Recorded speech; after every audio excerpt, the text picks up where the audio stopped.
Let's take a garden tour. Come and join me.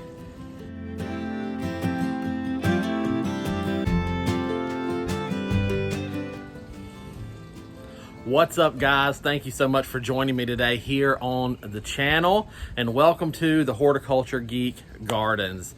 For those of you that are followers of my channel regularly, you know that this video is well overdue. The month of May just completely got away from me. There was so much going on, and so I did not get to film as many videos as I wanted. And I'm finally going to try to put together a garden tour to put out there for you guys. If you're new to the channel, or if you just stumbled across this video, welcome. I hope you enjoy it. I am a gardener in Zone 7B8A in Central Arkansas, right outside of Little Rock. And this is a small suburban garden. As you can see, the backyard. There's my pool. The gardens are completely, I just have all this back here in the backyard. So if you are in that type of situation, or if you just like looking at beautiful plants and flowers, then welcome. We are going to take a garden tour today. Now, I will say, look at the beauty of the garden and not all the weeds, because in addition to everything else, I am desperately behind on my weed pulling. So some of the weeds out there may be bigger than some of the plants, but that's the way it is in life and in gardening, and we're just gonna roll with the punches. So you guys come along and let's look at the garden. Here we go. All right, so we're gonna start right here at the beginning of this island bed. And the centerpiece in this pot right here that you're seeing, this is a Patio miniature peach tree. And if you come in here and look, you can see the tree is absolutely loaded down with peaches.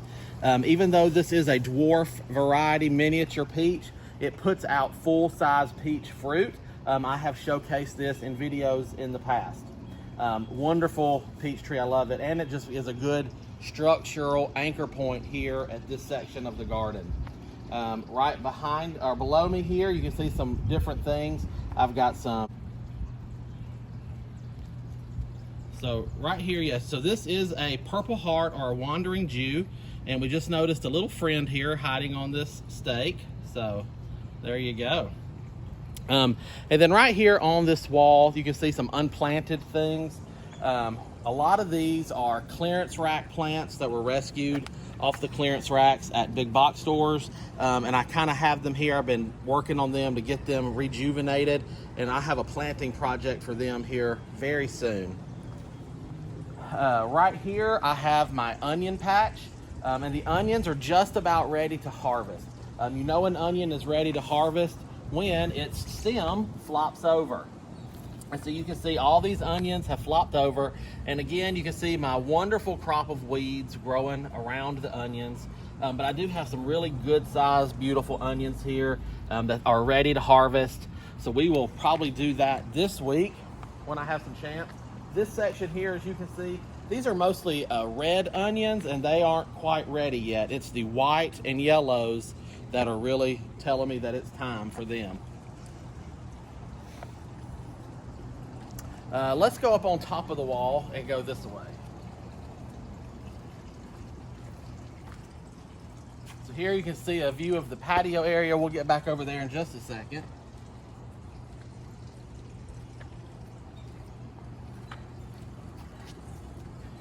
So right here we have some coneflowers, and I have a couple different kinds. I've got a dark purple and a light purple there. And then I've got just a little pot of some zinnias. We grew these zinnias from seed. The liatris is really fixing to put on its show. All the buds are starting to open. And I love this flower, so they open from the top, and it will open all the way down that flower stalk. And just be a nice cone, a nice wand of flowers there. In a few videos back, you saw me pull out the Japanese maple that was here and put this magnolia in its spot. So this is a magnolia, and it is getting acclimated to its spot fairly well. It is rooting in. You can see the remnants of all the flowers. It just had covered itself in lots of blooms this year. and it has actually put on some fresh growth. Now it is looking a little sparse. It did go through some transplant shock when we put it here, and it's getting a little more sun now than it did in its container in the other part of the garden, but it is absolutely bouncing back and doing great. You can see right here, I've got some creeping Jenny. I love creeping Jenny. It's a wonderful ground cover, and my hope is that it will eventually fill in these beds and choke the weeds out. A standard shrub rose right here. Right here we have some daylilies. I love this beautiful purple daylily, and I have some gladiolas mixed in here as well. Just absolutely beautiful. I love that gladiola, and it looks really well against the purple daylilies. This is a new addition to the garden here. I did not film when I planted this. He looks a little small right now, but this is a blue Atlas cedar. And I did pick him up off a clearance rack at a big box store because I needed an architectural piece at this end of the garden, and I needed something blue. So if you kind of look through this whole area, I didn't really have any blue vegetation in this area, so this guy was very much needed here.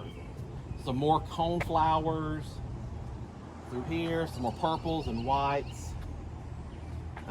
A hardy or perennial geranium. We just had a massive rainstorm come through this past week, and it beat a lot of these flowers down. They were looking a little bit better than this, but they're still looking really good. Perennial geraniums get rather large. This one is really happy in its spot, and I've got another one right over here that is very happy as well. And it is just absolutely spreading out and making itself known in the garden. And that is underplanted by this crepe myrtle. So here you can see just a regular old crepe myrtle. I have him pruned up to tree form. So now if you've seen videos, I've done them, lots of gardeners have done them. Don't chop your crepe myrtles right here. Don't murder your crepe myrtles. Just let them grow. And if you let them grow, you get these beautiful multi-trunk trees that are just wonderful statement pieces in your landscape. Here you can see our fountain. A lot of my visitors came to this channel from this fountain. I don't have it working right now. I'm doing some, I put in a bigger base on this fountain, but there will be a video coming out about this fountain again really soon once I finish tinkering with it. We've got some lamb's ear. Lamb's ear is just a beautiful textural piece in the garden with that silvery foliage, and it's called lamb's ear because it feels like the new wool on a lamb. It's a very soft, fuzzy piece, good to touch. You get that sensation in the garden. Back here we have some of our vegetable areas. So I've got some cabbages still here. I've got jalapeno. I've got a tomato. I've got kale. I've got blackberries, blueberries here. I've got blackberries. They're starting to ripen. They are really starting to ripen right here. The birds are getting to those quicker than we can.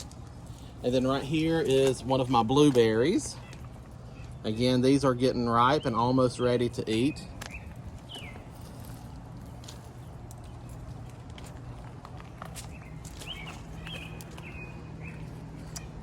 Our pedestal urn here is beautiful this year.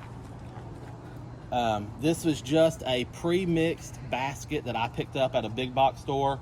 It came with these different plants in it, and I plunked it right into our urn because I just needed a good, beautiful piece to go in here this year. Our giant Orion pet lilies are starting to open.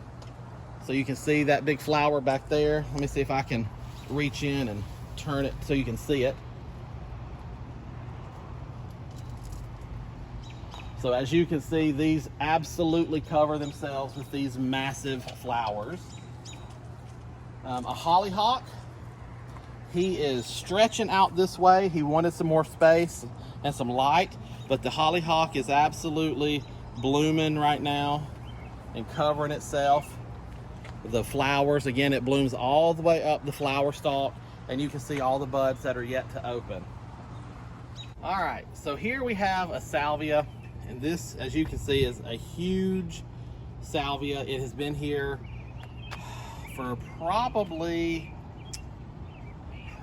going on 8 or 9 years now. I planted this, and I've got another one behind the camera there we'll see in a second. Beautiful plant, wonderful pollinator attractor, and it will bloom like this for most of the growing season. And one of the reasons I absolutely love salvias, especially this particular one, is the flowers, even when they fall off, the bloom stalk still remains and still has that purple color. So it always looks like it's in flower even when the little individual flowers have fallen off.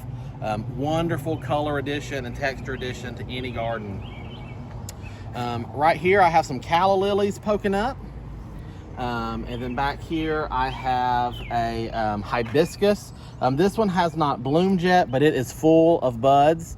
It's going to be opening up any day now. This is a pink dinner plate hibiscus, so it'll be a big pink disc. My hanging baskets here on the Arbor I have not touched yet, because these pansies have done so well this year. They were so pretty that I just hated to mess with them. But now the heat has fully set in on us here, and they're starting to stretch and get leggy. So this will be another video planting project coming up. We'll clean these out and plant them up. The Arbor itself here, if you've been with my channel for a while, you know that I typically plant vines on this Arbor, and this year is no exception.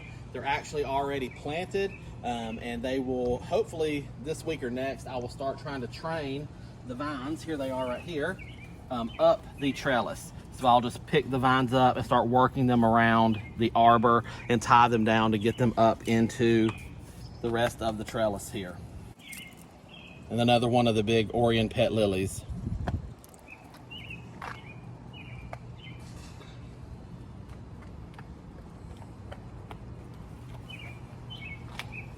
So here's that other salvia that I was talking about. I've got a big sage right here. This is a watermelon sage. It has these really pretty dainty flowers, but like all sages, it's aromatic. And this one is called watermelon sage because it has a sweet watermelon-esque flavor. Really nice addition to a garden. Plants like this that are aromatic are good to tuck into places next to swings, walkways, chairs, where if you brush up against them, that smell will release in the air for you. I've also got a Gara right here, a nice wispy, ethereal flowering addition. This is what its flowers look like on these grassy stalks. So that's really a pretty interesting texture in the garden as well. Here's another one of those Orient pet lilies that's opened up a whole bunch. So it is looking fantastic. I've got a clematis here. The clematis has already done its first spring bloom cycle. You can see the remnants of the blooms that are left, which are just interesting seed pods at this point. All right, so moving along, we can come right here and you can see one of my favorite coneflowers, this yellow echinacea. So coneflowers and echinaceas are the same plant. I love the yellow one. And this is a real pretty mix right here with the yellow, the white, and the purple all together. The lilies in the background fixing to open. I've got another hibiscus plant here. You can see this one is just about ready to open up. It's got its flower buds starting to open there. This urn is a work in progress. It still has a kale in it from the winter and spring, so he will be coming out of that container soon, and we'll rework that container. Here I have a Mexican petunia. That rain we just had really did a number on this and knocked all of its flowers off. It was looking really, really pretty. Down here I've got an ageratum planted. to bring in some of that blue texture, and this plant will spread itself out, and it is right here next to a milkweed. So this is a milkweed that will attract monarch butterflies, and there's a few others scattered through here, and they are just now starting to put on their summer growth, so they will be getting much larger.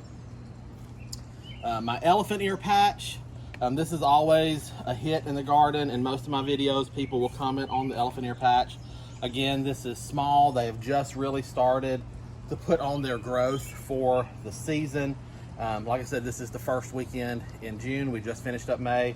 By the middle to end of July, this elephant ear patch will be absolutely massive with great big huge elephant leaf ears.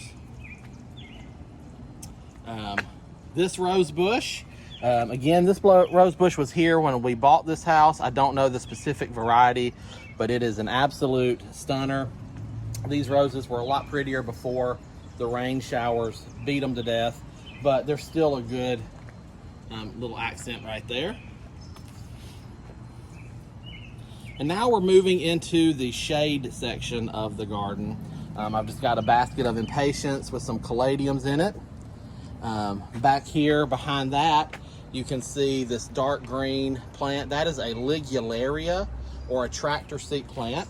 I love that plant. Wonderful filler in the shady sun to shade border, because this area really goes back and forth between sun and shade depending on the type of the day.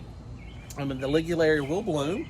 It puts up a large yellow flower stalk at certain points of the year. Here we have the burning bush. There's a video on my channel about pruning this shrub into a tree. So as you can see, this is an older mature shrub, and it at one point was just a very large shrub, and I made the decision after watching Linda Vatter's channel, because she showed one of these pruned into tree form, and I said, well, I'm doing that, and I did, and I love it. So now again, I have this multi-trunk interesting structure that supports the canopy of the burning bush shrub up above to really create this really interesting tree form. Underplanted with some ferns and pulse. All right, so we took a quick break from the tour. So we're back now, and we're here in the shade area. So we've got the ferns, we've got the hostas. This hosta is absolutely massive. And I have divided this hosta in the past, and it is already back to the point where it really needs to be divided again, but it's just so pretty, I hate to do that. So that'll be a project. This is a love-hate relationship. This is a Rose of Sharon. And if you come in right here, you can see this is a smaller bloom, but this is a double flowered Rose of Sharon. It's a beautiful, beautiful flowering shrub. This is classified as a large shrub. Again, I have it pruned into a tree. The problem with the Rose of Sharon is that it is a very messy plant. So these flowers constantly drop and create a huge mess. So it's pretty, but it's high maintenance. In the rest of the shade area back through here, we just have an assortment of things. I've got different colored hostas. I've got plumerias or lungworts, some different things. I've got a hydrangea here. This is a little lime hydrangea, and he's forming his buds up right there. I've got more coleus planted. This is a climbing hydrangea back here, and you can see he's been blooming. So not a true hydrangea, but it's called a climbing hydrangea because the flowers resemble a hydrangea panicle. We've got the blue star junipers, some holly ferns, and then another little lime hydrangea over here. Some beautiful colored coleus in containers just for a punch of color.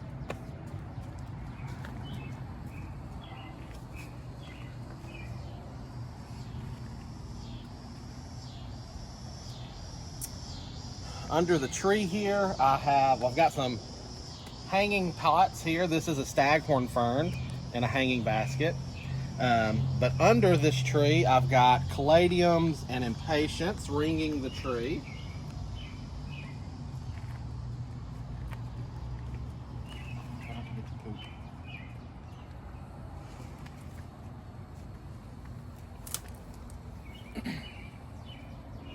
And here is the Japanese lace leaf maple tree that is planted in a container. I do have a video about this on the channel, planting this tree in this container. This tree has been in this container, I'm guessing 2 to 3 years now, and it is still absolutely beautiful and doing great. So you absolutely can put small trees and shrubs into containers. This is a tater tot arborvitae in this container here. Again, it just brings texture and interest to the garden.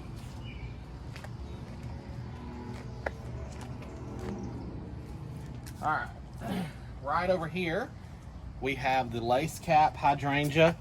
So you can see how pretty this is.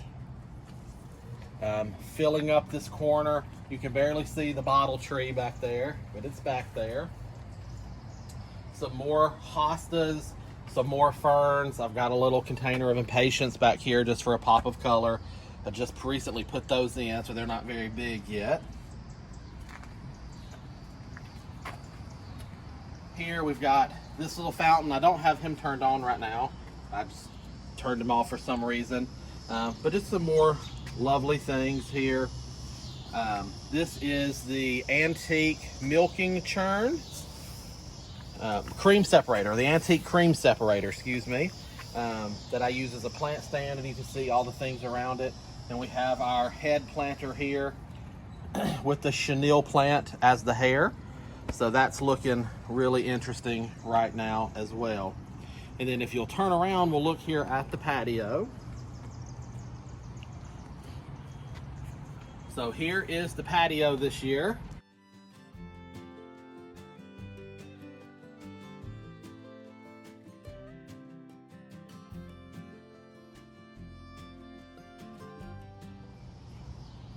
All right, so I've got the 2 big containers on the corner here. This is a Swiss chard as the centerpiece in these containers. Swiss chard is a cool season crop, so this will be coming out. Now I have gone ahead and underplanted this with some summer annuals. So I have this one right here, and I love this. This is the Lantana grape, luscious grape lantana. So you can see that card there. So it is just a really pretty spiller in this container. And I've also put in this calibrachoa over here that has an interesting color on it as well. So here very shortly the Swiss chard will come out and a new centerpiece will go into these containers. Then I have this petunia here, and this is also just a beautiful petunia, and this is the persimmon, Supertunia persimmon. And again, I tucked an ageratum in there just as an experiment to see what the ageratum and the petunia would do. And then I have this geranium, and this is an interesting double flowered geranium, so extremely pretty. And I have those on the corners there as well.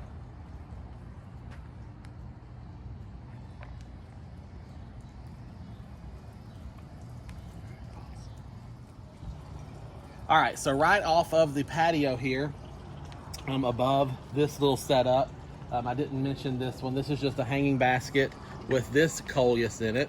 Again, I went with a darker color so that it would just bring some different texture and interest.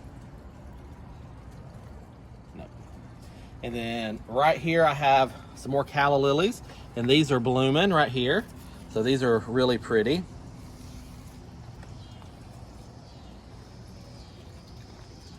Trio of containers over here in the corner. Again, just ferns, coleus, some dianthus, a heuchera. So just some things there. another big fern here. And this fern is in an antique grape harvesting basket. This is a aluminum metal antique grape harvesting basket that I've got that planted in. Big standard hydrangea macrophylla here. So you can see these great big huge panicles, these blooms. There is a water fountain tucked in there. You might hear that on the video.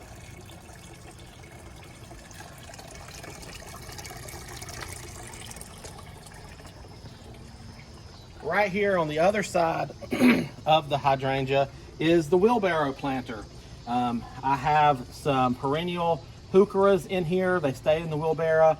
And then I've just come in, I've put some ageratum, some coleus, some impatiens in here just to kind of fill in the voids this year. There's hostas under the wheelbarrow planter. And then another one of the tater tot arbovitas right here as an anchor point under the birdhouses. Okay, so behind me you can see the shed coming into view. Now the shed has been rebuilt from the storm, but I have not painted it yet. I still have some trim work to do. I still have to paint it, but we're gonna look behind the shed. This year, one of my projects was to completely redo the landscaping behind that shed. When we had storm damage last year where a tree fell in a tornado, it destroyed the shed, it destroyed the landscaping that I had in place back there. So this year we started from scratch. We're gonna walk back there and look at that.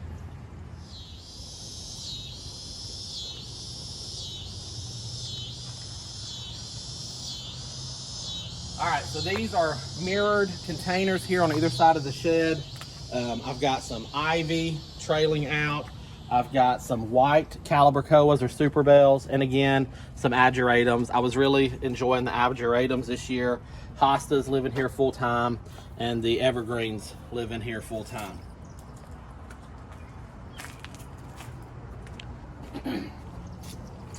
So back here, what we've got is I've done in a rock wall, a retaining wall.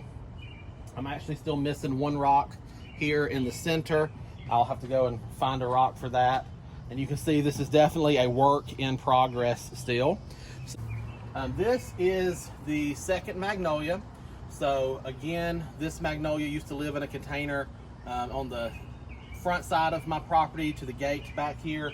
And when I transplanted the other one, this one got transplanted here to take up this corner. Under it, I have some irises, some daffodils, some ornamental onions, some coleus back here.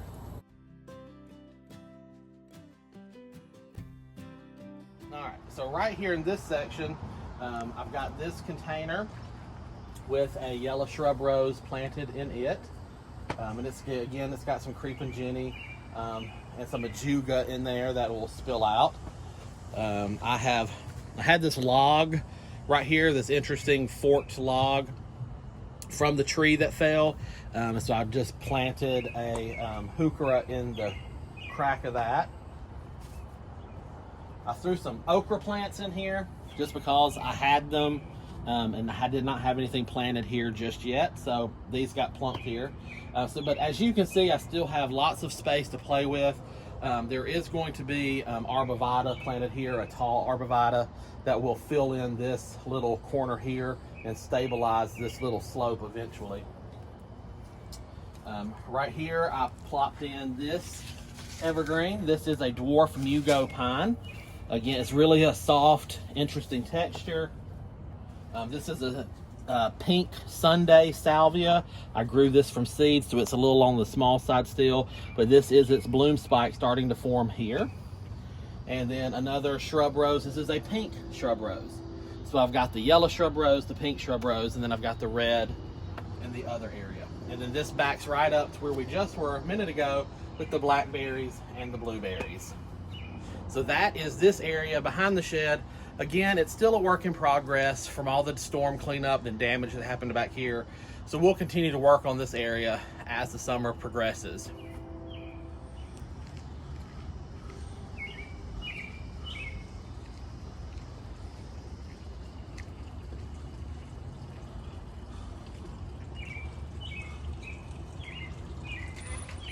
All right, guys, I think we're gonna wrap up this garden tour right here.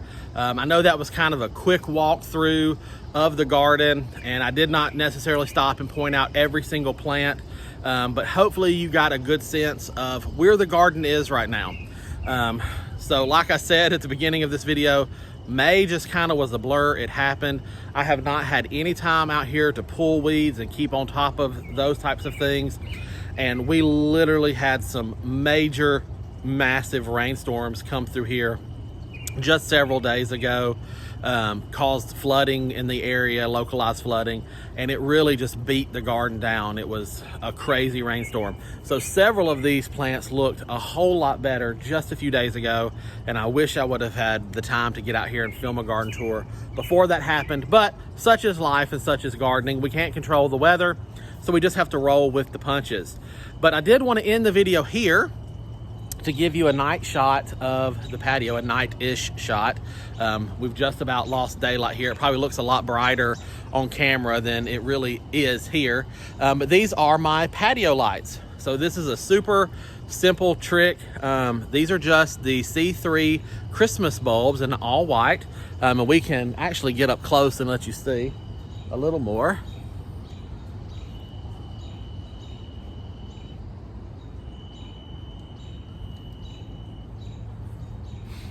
So just a neat little thing there. We knew we wanted patio lights above this patio to illuminate the garden at night, provide lighting over the patio when we are using the pool.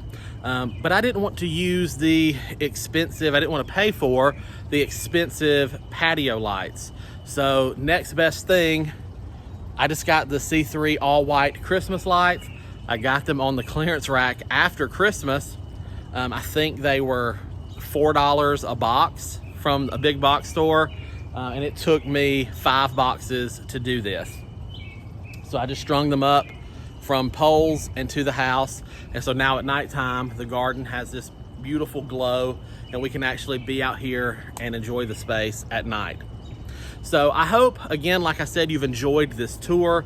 Hopefully you've seen something interesting, and hopefully it has inspired you to get out and do something beautiful in your own yard. Like I said, this is obviously a backyard urban garden. I've got neighbors all around me.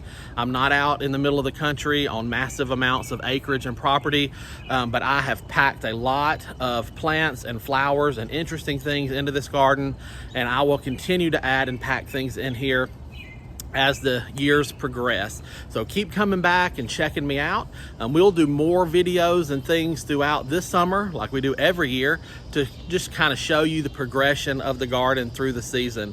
But please let this be an inspiration to you. If you've been considering getting out and doing something in your yard, do it. Turn your yard into a garden. Do something that is appealing and beautiful and pleasing to you. And if you don't want to turn your whole backyard into a garden, that's fine. Do something small. Start off small. You can do it. It doesn't take fancy degrees or knowledge or inspiration or know-how. Just go find something at a garden center or a big box store that looks good to you, that you want to grow. If it'll fit in your area, if it'll fit in your garden, give it a shot and see what happens. There's been a lot of things through the years, I can promise you, that I have just absolutely fell in love with at the store, brought it home, planted it, and it died. And that's okay. I learned from those experiences, and you can too. Some things are gonna thrive in your yard, some things are not. And something that thrives in your neighbor's yard may absolutely hate it in your yard. And you're just gonna have to trial and error some of these things and draw from videos like this one for inspiration. So if you have any questions or comments, feel free to leave those down below. I will do my very best to answer every single one of them. If you've enjoyed today's garden tour and this video, give me that thumbs up. I would certainly appreciate it. It helps us out with the algorithm to get our videos shared with more people who are interested in gardening as well. And then if you haven't hit that subscription button, go ahead and ring that bell. And then that way, when I post other videos or future garden tours, you'll be able to get right back over here to the Horticulture Geek channel to check out what's going on here in the gardens. I hope you've enjoyed this video today, folks. But until next time, from my garden to yours, I wish you all the best and happy gardening.